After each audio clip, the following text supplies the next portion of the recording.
দর্শক, একটা খুবই গুরুত্বপূর্ণ খবর। কয়েক সপ্তাহ ধরে উত্তেজনা চলার পর ইউক্রেন যুক্তরাষ্ট্র চুক্তি সই।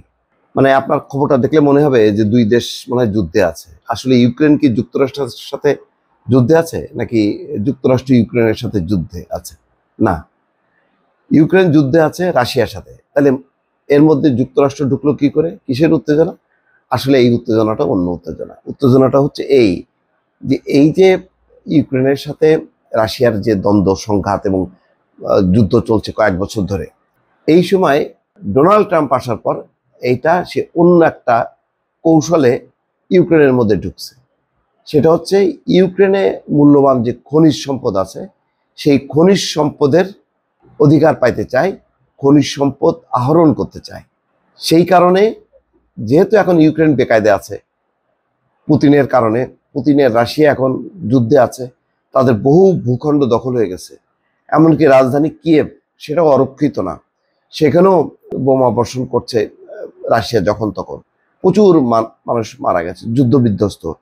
ইউক্রেনকে এতদিন মোটামুটি বাঁচায় রাখছিল জো বাইডেন বা পশ্চিমারা।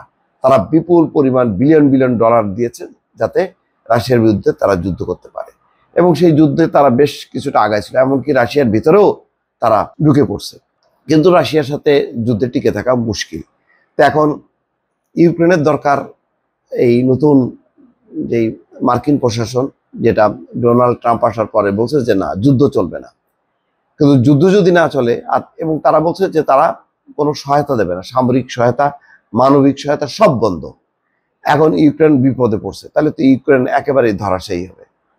এই সুযোগে ডোনাল্ড ট্রাম্প বলছে, ওকে, আমি তোমাদেরকে সহায়তা করব, যুদ্ধ বন্ধ করব, তোমাদের দেশ পুনর্গঠন করে দেব, কিন্তু আমাকে ওই মূল্যবান খনিজ সম্পদ আহরণ করতে দিতে হবে। অনেকটা বাধ্য হয়ে এই গত এক সপ্তাহ 2 সপ্তাহ ধরে অনেক দর কষাকষির পর ইউক্রেন অনেকটা বাধ্য হয়ে চুক্তিতে স্বাক্ষর করলো। অন্য কোনো অবস্থায় যদি যুদ্ধ না চলতো, ইউক্রেন যদি বেকায়দায় না থাকতো, তাহলে মার্কিন যুক্তরাষ্ট্রের সাথে সে কোনোভাবে চুক্তিতে আবদ্ধ হইতো না। এখানে ডোনাল্ড ট্রাম্প এক ঢিলে 2 পাখি মারল। সে পুতিনকে বলল যে আমি ইউক্রেনকে থামাচ্ছি, আর ইউক্রেনকে বলল যে দেখো, তুমি কিন্তু পারবা না, আর আমি তোমাকে আগের মতন সেই সহায়তা দেব না, ফলে তোমার পাশে দাঁড়াবো যাতে তোমার দেশ দখল না হয়ে যায়।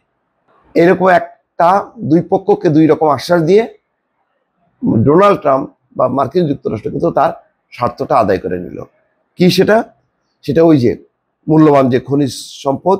এখানে বলা হচ্ছে যে যুক্তরাষ্ট্র এবং ইউক্রেনের মধ্যে কয়েক সপ্তাহ ধরে উত্তেজনা চলার পর দেশ দুটি একটি চুক্তিতে সই করেছে। ফলে ওয়াশিংটন কিয়েভের মূল্যবান দুর্লভ খনিজ সম্পদে প্রবেশাধিকার পাবে এবং যুদ্ধবিধ্বস্ত দেশটিকে তার পুনর্গঠনে তহবিল যোগান দেবে। এখানে বলতেছে পুনর্গঠন। আর ইউক্রেনের লাভ হলো যে অন্তত আমেরিকা যেহেতু এখন চুক্তিতে আবদ্ধ হয়ে গেল, এখন আমেরিকাই আর রাশিয়াকে বাড়তে দেবে না। পুতিনও দেখবে যে না, অনেক ক্ষয়ক্ষতি হয়েছে, আর দরকার নেই, যতটুকু আমার ওদের ভূখণ্ড নেওয়ার দরকার নিয়েছি, আর দরকার নেই। সেও একটা মানে মোট কথা, একটা সবাই যুদ্ধ থেকে বেরোতে চাচ্ছে, মাঝখান থেকে ফায়দা তুলে ফেললো ডোনাল্ড ট্রাম্প। দেখেন দর্শক, ভালো থাকবেন, আল্লাহ হাফেজ।